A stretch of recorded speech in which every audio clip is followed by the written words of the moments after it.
پہلی صورت ہے قرآن حکیم کی پہلی صورت سورۃ الفاتحہ، اور واقعی یہ حقیقت ہے کہ یہ اپنی فضیلت کے اعتبار سے بھی قرآن پاک کی نمبر 1 صورت ہے۔ اس صورت جیسی فضیلت کسی بھی صورت کی قرآن و سنت کی روشنی میں نہیں آئی جو سورۃ الفاتحہ کی ہے۔ اعوذ باللہ من الشیطان الرجیم، بسم اللہ الرحمن الرحیم۔ الحمد للہ رب العالمین، الرحمن الرحیم، مالک یوم الدین، ایاک نعبد و ایاک نستعین، اهدنا الصراط المستقيم، صراط الذين أنعمت عليهم غير المغضوب عليهم ولا الضالين،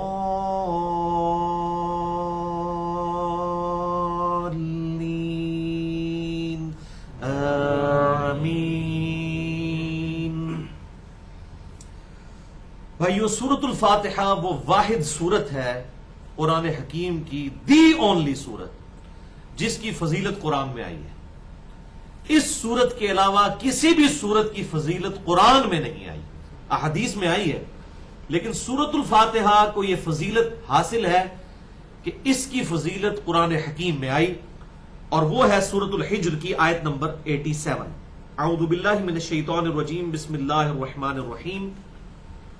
وَلَقَدْ آتَيْنَاكَ سَبْعًا مِّنَ الْمَثَانِي وَالْقُرْآنُ الْعَظِيمِ، اور بے شک اے محبوب صلی اللہ علیہ وسلم، ہم نے آپ کو ایک ایسی سورت عطا فرمائی جس کی 7 آیات ہیں اور وہ بار بار دہرائی جاتی ہیں۔ وَالْقُرْآنُ الْعَظِيمِ، اور قرآن عظیم بھی عطا فرمایا۔ حالانکہ سورۃ الفاتحہ بھی قرآن کا حصہ ہے، لیکن اللہ تعالیٰ نے اسے الگ کر دیا کہ 7 آیات والی ایسی سورت عطا فرمائی جو بار بار ریپیٹ کی جاتی ہیں، اور قرآن حکیم بھی عطا فرمایا۔ اور اسی آیت مبارکہ کے کانٹیکسٹ میں سورۃ الحجر آیت نمبر 87 کے کانٹیکسٹ میں صحیح بخاری میں ایک حدیث ہے انٹرنیشنل نمبر کے مطابق 5006 کہ صحابہ اکرام علیہم رضوان نے آپ صلی اللہ علیہ وسلم سے عرض کیا کہ اے اللہ کے محبوب صلی اللہ علیہ وسلم، آپ نے ہم سے یہ وعدہ فرمایا تھا کہ آپ ہمیں اعظم سورۃ من القرآن، قرآن کی سب سے عظمت والی سورت تعلیم فرمائیں گے، تو آپ ہمیں وہ تعلیم فرمائیے کہ قرآن پاک کی سب سے زیادہ عظمت والی سورت کون سی ہے، یعنی قرآن حکیم کی نمبر 1 سورت کون سی ہے۔ تو آپ صلی اللہ علیہ وسلم نے ارشاد فرمایا کہ وہ سورت ہے الحمدللہ رب العالمین، اور ساتھ ہی آپ صلی اللہ علیہ وسلم نے ارشاد فرمایا ہی سبع المثانی والقرآن العظیم الذی اوتیتہ، یہ ہے وہ 7 آیات جن کا ذکر سورۃ الحجر کی آیت نمبر 87 میں ہوا، بار بار دہرائی جانے والی 7 آیات اور قرآن حکیم، یہ 2 نعمتیں اللہ تعالیٰ نے مجھے عطا فرمائی۔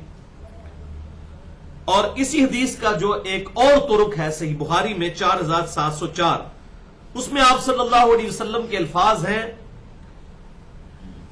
سورۃ الفاتحہ کے بارے میں، ام القرآن یہ سبع المثانی، یہ قرآن کی ماں ہے سورۃ الفاتحہ، قرآن کی جڑ ہے، قرآن کی بنیاد ہے سورۃ الفاتحہ۔ ام القرآن، پورے قرآن کی ماں، قرآن کی جڑ، یعنی قرآن پورے کا پورا جس عمارت پہ کھڑا ہے وہ سورۃ الفاتحہ ہے۔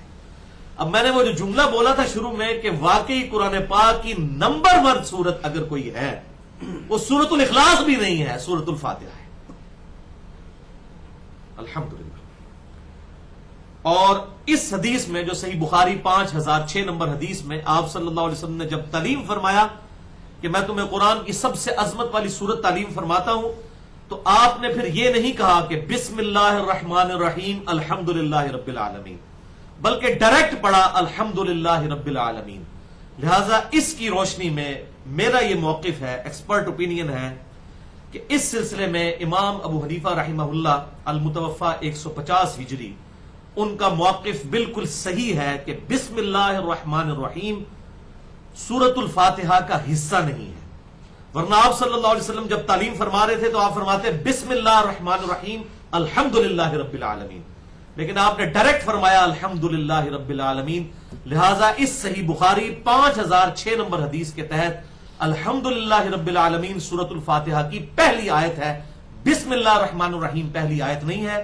امام ابو حنیفہ رحمہ اللہ المتوفہ 150 ہجری ان کا موقف درست ہے، اور اس کے مقابلے میں امام شافعی رحمہ اللہ المتوفہ 204 ہجری یا علماء عرب یا پاکستان میں جو اہل حدیث مکتبہ فکر کے اکثر علماء ہیں، سارے نہیں اکثر علماء، ان کا موقف یہ غلط ہے کہ بسم اللہ الرحمن الرحیم سورۃ الفاتحہ کا حصہ ہے، یہ موقف غلط ہے۔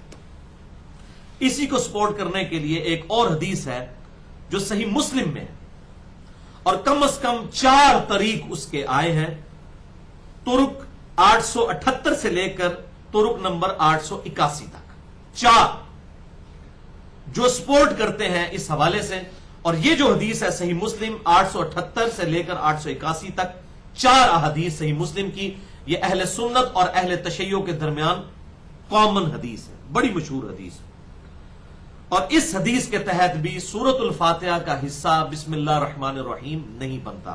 ایک بخاری سے حوالہ دیا، اب مسلم سے دینے لگا ہوں کہ سیدنا ابو ہریرہ رضی اللہ تعالیٰ عنہ کہتے ہیں کہ آپ صلی اللہ علیہ وسلم نے ارشاد فرمایا اس کی نماز ناقص ہے، ناقص ہے، ناقص ہے، 3 دفعہ، جو نماز میں سورۃ الفاتحہ نہیں پڑھتا۔ تو سیدنا ابو ہریرہ رضی اللہ تعالیٰ عنہ سے تابعین نے عرض کی کہ جب ہم امام کے پیچھے ہوتے ہیں کیا اس وقت بھی سورۃ الفاتحہ پڑھا کریں؟ تو آپ نے فرمایا اقرا بہا فی نفسک، ہاں تلاوت کیا کرو آہستہ آہستہ جی میں، جی سے مراد یہ نہیں کہ دل میں خیال کرنا، یہ عرب میں محاورہ ہے دل میں بولنا، اردو میں بھی ہم کہتے ہیں کہ جی ہم زور اثر دل میں پڑھتے ہیں، تو یہ مطلب نہیں ہوتا کہ دماغ میں پڑھ رہے ہوتے ہیں، بلکہ زبان ہل رہی ہوتی ہے، آہستہ آواز سے پڑھنے کو دل میں پڑھنا کہتے ہیں، کیونکہ اقرا کے الفاظ ہے، پڑھو، پڑھنا اسی وقت ہوگا جب زبان ہلے گی، دل میں سوچنے کو پڑھنا نہیں کہتے۔ اقرا بہا فی نفسک، اس کو دل میں آہستہ آہستہ ضرور پڑھا کرو۔ لہٰذا یہ امام ابو ہریرہ کا فتویٰ ہے، امام حنیفہ کا فتویٰ نہیں۔ اس معاملے میں امام حنیفہ کا موقف بالکل غلط ہے، اور سیدنا ابو ہریرہ رضی اللہ تعالیٰ عنہ کا موقف بالکل صحیح ہے، اور اسی کو سپورٹ کیا ہے امام شافعی نے بھی، امام احمد بن حنبل نے بھی، اور امام مالک نے بھی رحمہم اللہ اجمعین، کہ سیدنا ابو ہریرہ نے کہا کہ ساتھ ساتھ امام کے یہ پڑھا کرو، اور پھر انہوں نے اپنی بات کی دلیل میں حدیث پیش کی، صحیح مسلم 878 سے لے کر 881 تک 4 احادیث ہیں یہ، کہ انہوں نے کہا دلیل یہ ہے کہ حدیث قدسی ہے، یعنی اللہ کا فرمان آپ صلی اللہ علیہ وسلم کی مبارک زبان سے، کہ اللہ تعالیٰ فرماتا ہے قسمت الصلاۃ بینی و بین عبدی نصفین، میں نے پوری نماز کو آدھا آدھا تقسیم کر لیا ہے اپنے اور اپنے بندے کے درمیان، پوری نماز کو۔ آپ حیران ہوں گے سورۃ الفاتحہ کو پوری نماز کہا گیا، تو فاتحہ کے بغیر نماز کیسے ہو سکتی ہے؟ میں نے نماز کو تقسیم کر لیا ہے اپنے اور اپنے بندے کے درمیان برابر برابر، فَنِصْفُهَا لِي وَنِصْفُهَا لِعَبْدِي، آدھا معاملہ اس میں جو ہے وہ میرے لیے ہے اور آدھا میرے بندے کے لیے۔ اور پھر حدیث آگے چلتی ہے کہ جب میرا بندہ کہتا ہے الحمدللہ رب العالمین، اب دیکھیں یہاں پر حدیث قدسی میں یہ نہیں آیا کہ میرا بندہ کہتا ہے بسم اللہ الرحمن الرحیم، لہذا مسلم شریف کی یہ 4 حدیث بھی اس پر گواہ ہے کہ امام ابو حنیفہ رحمہ اللہ کا موقف بالکل درست ہے کہ بسم اللہ سورۃ الفاتحہ کا حصہ نہیں، اور علماء عرب ہوں یا امام شافعی ہوں ان کا موقف بالکل غلط ہے کہ بسم اللہ جو ہے وہ سورہ فاتحہ کا حصہ ہے، ورنہ یہاں پر ہوتا کہ بسم اللہ الرحمن الرحیم پہلی آیت ہوتی، تو انہوں نے کہا جب میرا بندہ کہتا ہے الحمدللہ رب العالمین تو میں کہتا ہوں میرے بندے نے میری حمد کی۔ تو حضرت ابو ہریرہ یہ سمجھانا چاہ رہے تھے جب تم پڑھو گے ہی نہیں سورۃ الفاتحہ تو اللہ اور بندے کا ریلیشن شپ کیسے قائم ہوگا؟ وہ تو امام پڑھ رہا ہے، اپنے لیے پڑھ رہا ہے، ہر بندے کا ایک پرسنل ریلیشن شپ ہے اپنے رب کے ساتھ، وہ اسی صورت میں قائم ہوگا جب ہر شخص سورۃ الفاتحہ پڑھے گا، چاہے وہ اکیلے پڑھ رہا ہو، چاہے امام کے پیچھے ہو، چاہے جاری نماز ہو، چاہے سری نماز ہو۔ تو جب میرا بندہ کہتا ہے الحمدللہ رب العالمین تو میں کہتا ہوں میرے بندے نے میری حمد کی، یہ پہلی آیت ہوگی۔ دوسری آیت جب میرا بندہ کہتا ہے الرحمن الرحیم تو میں کہتا ہوں میرے بندے نے میری ثنا بیان کی. یہ دوسری آیت ہوگی. پھر تیسری آیت جب میرا بندہ کہتا ہے مالک یوم الدین تو میں کہتا ہوں میرے بندے نے میری بزرگی کا اعتراف کر لیا کہ قیامت کے دن کا مالک ہی میں ہوں, بدلے کے دن کا. تو یہ 3 آیات ہوگی. پھر جب میرا بندہ کہتا ہے ایاک نعبد و ایاک نستعین, اے اللہ ہم صرف تیری ہی عبادت کرتے ہیں اور صرف تجھی سے مدد مانگتے ہیں, یعنی غائب میں دعا کے لیے صرف تیری طرف رجوع لاتے ہیں, تو یہ میرے اور میرے بندے کے درمیان کامن بانڈ ہے. تو 3 آیتیں اس طرف ہو گئیں, الحمدللہ رب العالمین, الرحمن الرحیم, مالک یوم الدین. یہ 3 آیات رائٹ پہ ہو گئی اور پھر کامن بانڈ آ گیا ایاک نعبد و ایاک نستعین. اچھا اس کو بھی آپ آیت کے درمیان میں واو کو اگر لینا تو ایاک نعبد یہ بھی اللہ تعالیٰ کی تعریف, اے اللہ میں تیری ہی عبادت کرتا ہوں. تو یہ آدھی مکمل ہو گئی سورۃ الفاتحہ. وَإِيَّاكَ نَسْتَعِينُ میں اللہ کی طرف رجوع ہے بندے کا. اس سے پہلے 3 آیات میں اور آدھی آیت میں بھی رجوع نہیں ہے, یہاں پر اب رجوع آیا وَإِيَّاكَ نَسْتَعِينُ اور تیری ہی طرف ہم دعا میں مدد مانگتے ہیں, تجھی کو پکارتے ہیں. تو یہ بھی سینٹر ہو جاتا ہے. تو ایاک نعبد و ایاک نستعین 4تھی آیت سورۃ الفاتحہ کی یہ سینٹر میں. اب اگلی 3 آیات ہیں. تو جب یہ میرا بندہ کہتا ہے تو یہ میرے اور میرے بندے کے درمیان کامن بانڈ ہے. میرے بندے نے جو مجھ سے مانگا میں نے اسے عطا کر دیا. کیا مانگا تھا؟ ایاک نستعین, تجھی سے مانگتے ہیں. اور پھر آگے پھر مانگا جاتا ہے 5ویں آیت اہدنا الصراط المستقیم, اے اللہ ہمیں سیدھے راستے پر چلا. 6ٹھی آیت پھر صراط الذین انعمت علیہم, ان لوگوں کے راستے پر جن پر تیرا انعام ہوا. ان لوگوں کے راستے پر, راستوں پر نہیں ہے. وہ کہتے نہیں سارے ہی بزرگوں کے راستے حق ہیں, چاہے وہ تصوف کے سلسلے ہوں یا اور بزرگوں کے سلسلے ہوں, جی سارے راستے اللہ تک ہی جاتے ہیں. قرآن میں یہ چیلنج ہے میرا, اللہ تعالیٰ نے حق کے راستے کو ہمیشہ سنگولر کے سیغے سے خطاب کیا ہے اور باطل کو ہمیشہ جمع کے سیغے سے. ظلمات کا لفظ آیا گمراہی کے راستے کے لیے اور نور کا لفظ آیا ہدایت کے لیے. تو صراط الذین انعمت علیہم ہے ان لوگوں کے راستے پر, اور راستہ تو ایک ہے. اور راستہ وہ کس کا ہے؟ انبیاء کا راستہ, وہی صحابہ کا راستہ, وہی اہل بیت کا راستہ, وہی اللہ کے نیک بندوں کا راستہ. لیکن عطا کس کو ہوتا ہے؟ پیغمبر کو. تو ان لوگوں کے راستے پر چلا, یعنی اس کی اپروپریٹ ٹرانسلیشن پھر یوں بنے گی اے اللہ ہمیں اس راستے پر چلا جس پر چل کر تیرے لوگ انعام یافتہ قرار پائے. وہ راستہ سنگولر ہے, ایک ہی راستہ ہے. 4 ہی حق پر ہیں اور 5 ہی حق پہ ہیں اور 10 ہی حق پہ ہیں, یہ جھوٹ ہے. ایک ہی راستہ حق ہے اور وہ ہے امام کائنات سید الاولین والآخرین شفیع المذنبین رحمت للعالمین سیدنا و مولانا امام اعظم محمد رسول اللہ صلی اللہ علیہ وسلم کا راستہ. اور آخری آیت پھر سورۃ الفاتحہ کی غیر المغضوب علیہم ولا الضالین آمین. اے اللہ ان لوگوں کے رستے پہ مت چلانا جن پر تیرا غضب ہوا اور جو گمراہ ہے. اور پرٹیکولر اس سے مراد جو ہے غضب یافتہ لوگ جو ہیں وہ یہود ہیں اور نصارہ ہیں جو گمراہ ہوئے. اور تعویل عام کے اعتبار سے جو لوگ بھی اس کیٹیگری میں فال کرتے ہیں ان کے شر سے اللہ تعالی ہمیں بچائے اور اپنے نیک بندوں کے راستے پر چلائے. آمین. تو یہ ہو گئی 7 آیات اور اس کے بعد سنت ہے آمین کہنا. اور بخاری اور مسلم کی متفق علیہ حدیث ہے جب امام کہے وَلَضَّالِّينَ اور وہ آمین کہے تو تم بھی ساتھ آمین کہو. اور اس وقت فرشتے بھی آمین کہتے ہیں اور جس کی آمین فرشتوں کے ساتھ مل جائے اللہ تعالیٰ اس کی مغفرت فرما دیتا ہے. تو یہ آمین کہنا اس کے بعد سنت مبارکہ ہے الحمدللہ. تو یہ بھائیوں 7 آیات مکمل ہوئی. اچھا یہ صراط الذین انعمت علیہم کے بعد عموماً گول دائرہ قرآن میں نہیں پڑھا ہوتا لیکن آیت کا نمبر ضرور لکھا ہوا ہوتا ہے. تو وہ آیت کہ میں نے بتایا تھا کہ نمبرنگ بھی بعد میں آئی ہے, پہلے تو صرف یہ فرق ہی کیا جاتا تھا. بہرحال یہ 7 آیات سورۃ الفاتحہ کی اس طرح پوری ہوں گی. الحمدللہ رب العالمین پہلی آیت, الرحمن الرحیم دوسری, مالک یوم الدین تیسری. اب سینٹر میں ایاک نعبد و ایاک نستعین یہ 4تھی آیت. 3 اس طرف ہوگی, اب 3 اس طرف ہے. اہدنا الصراط المستقیم صراط الذین انعمت علیہم غیر المغضوب علیہم ولا الضالین آمین. یہ ہے وہ نصف جو کہا گیا تھا کہ نصف میرے لیے ہے، یعنی میرا بندہ میری تعریف بیان کرتا ہے، اور نصف میرے بندے کے لیے ہے. اور یہ اس میں الفاظ ہے صحیح مسلم میں، جب میرا بندہ کہتا ہے صراط الذین انعمت علیہم اہدنا الصراط المستقیم صراط الذین انعمت علیہم غیر المغضوب علیہم ولا الضالین آمین، پس میرے بندے نے جو مجھ سے مانگا میں نے اسے عطا کر دیا. یہ الفاظ ہیں اس صحیح مسلم کی حدیث میں. لہذا بخاری اور مسلم یہ یونینمسلی ایگریڈ ہے اتفاقی طور پر کہ سورۃ الفاتحہ الحمدللہ رب العالمین سے شروع ہوتی ہے. بسم اللہ الرحمن الرحیم سورۃ الفاتحہ کا حصہ نہیں ہے. پاکستان میں بھی اب دارالسلام والوں نے ایک قرآن ایسا چھاپا ہے جس میں انہوں نے شکر ہے جرت کی ہے کہ سورۃ الفاتحہ کی نمبرنگ جو ہے وہ الحمدللہ رب العالمین سے شروع کی ہے. حالانکہ وہ اہل حدیث مکتبہ فکر کا ہے، باقی سارے ان کے قرآن اسی طرح چھپ رہے ہیں بسم اللہ کو پہلا نمبر.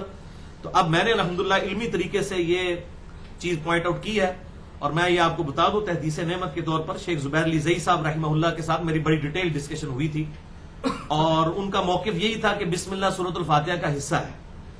تو میں نے جب ان کو یہ دو دلیلیں سامنے رکھی تو ان سے کوئی جواب نہیں بن پایا. تو وہ کہتے ہیں جی امام شافعی کا موقف ہے. میں نے کہا جناب امام شافعی کا موقف کہاں سے آ گیا؟ اب امام حنیفہ کا اگر موقف غلط ہو سکتا ہے تو امام شافعی کا بھی غلط ہو سکتا ہے. ہم بخاری اور مسلم دونوں سے ثابت کر رہے ہیں. صحیح بخاری 5006 نمبر حدیث، آپ خود فرما رہے ہیں کہ سب سے عظیم سورت قرآن کی ہے الحمدللہ رب العالمین. آپ نے یہ نہیں کہا بسم اللہ الرحمن الرحیم الحمدللہ رب العالمین. اور صحیح مسلم میں 4 حدیثیں کہ آپ صلی اللہ علیہ وسلم کے حوالے سے حدیث قدسی جب بیان کی گئی حضرت ابو ہریرہ نے، تو اس میں بھی ہے کہ میں نے نصف نماز اپنے اور اپنے بندے کے درمیان برابر برابر تقسیم کر لی ہے جب میرا بندہ کہتا ہے الحمدللہ رب العالمین. تو یہ تو نہیں کہا میرا بندہ کہتا ہے بسم اللہ الرحمن الرحیم. لہذا بخاری اور مسلم کے تحت جس طرح رفع الیدین کرنا ثابت ہوتا ہے، بالکل اس طریقے سے یہ چیز ثابت ہوتی ہے کہ بسم اللہ الرحمن الرحیم قطعا سورۃ الفاتحہ کا حصہ نہیں. لیکن نماز میں سورۃ الفاتحہ سے پہلے بسم اللہ پڑھنا سنت ہے، چھوڑنی نہیں چاہیے. میں یہ نہیں ترغیب دلا رہا کہ بسم اللہ چھوڑ دے، بسم اللہ تو پڑھیں گے. اس سے بھی زیادہ ضروری اعوذ باللہ من الشیطان الرجیم. جب بھی آپ قرآن پہلی دفعہ پڑھیں گے نا نماز میں بھی تو اعوذ باللہ پڑھیں گے، یعنی پہلی رکعت میں. پھر دوسری رکعت میں ڈائریکٹ بسم اللہ سے شروع کریں گے سورۃ الفاتحہ.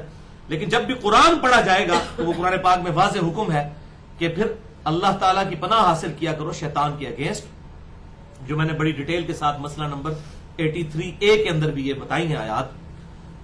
تو اعوذ باللہ من الشیطان الرجیم پڑھنا یہ ضروری ہے قرآن کی تلاوت کرنے سے پہلے بھی اور سورۃ الفاتحہ سے پہلے بھی پہلی رکعت میں. اس کے بعد آپ بسم اللہ الرحمن الرحیم سے شروع کر سکتے ہیں. ہاں جی جناب، یہ تو ہوگی اس کی فضیلت اس اعتبار سے. اب ایک اور فضیلت جو صحیح بخاری اور مسلم کی متفق علیہ حدیث ہے، صحیح بخاری میں 756 مسلم میں 874، کہ آپ صلی اللہ علیہ وسلم نے ارشاد فرمایا، کیٹاگوریکل مینشن ہے، اور یہ حدیث دنیا کی تقریباً ہر حدیث کی کتاب میں سورۃ الفاتحہ کے چیپٹر میں آپ کو یہ پہلی حدیث ہی مل جائے گی نماز کے اعتبار سے، نماز میں قیام کے اعتبار سے. چاہے بخاری ہو، مسلم ہو، ابو داؤد ہو، ترمذی ہو، نسائی ہو، ابن ماجہ ہو، الموطا امام مالک ہو، مسند احمد ہو، کوئی بھی حدیث کی کتاب روئے عرض پہ ایگزسٹ کرے گی، یہ حدیث بخاری اور مسلم کی متفق علیہ حدیث ملے گی کہ آپ صلی اللہ علیہ وسلم نے ارشاد فرمایا، لا صلاۃ لمن لم یقرأ بفاتحۃ الکتاب، اس کی نماز ہی نہیں ہے جو نماز میں سورۃ الفاتحہ نہیں پڑھتا. خدا کے لیے ڈر جانا چاہیے اس حدیث کے بعد. کیٹاگوریکل ڈینائز ہے، اس کی نماز ہی نہیں ہے جو فاتحہ نہیں پڑھتا. اور اس میں آپ نے کوئی مخصوص نہیں کیا کہ امام کے پیچھے ہو یا امام کے آگے ہو، کچھ بھی یا سری ہو یا جہری ہو. اس حوالے سے میں نے بڑی ڈیٹیل کے ساتھ پوری ویڈیو بک 2 گھنٹے میں ریکارڈ کروائی ہے. مسئلہ نمبر 84، فاتحہ خلف الامام سے متعلق فرقہ وارانہ نظریات کا تحقیقی جائزہ، جس میں نے حنفیوں کا بھی رد کیا ہے اور سلفیوں کا بھی رد کیا ہے. اور اس میں نے بتایا کہ فاتحہ پڑھنی ضرور ہے لیکن سختوں میں پڑھنا سنت مبارکہ ہے. بہرحال جسے شوق ہو تو مسئلہ نمبر 84 دیکھ سکتا ہے، جو حق بات ہے الحمدللہ میں نے بیان کی ہے.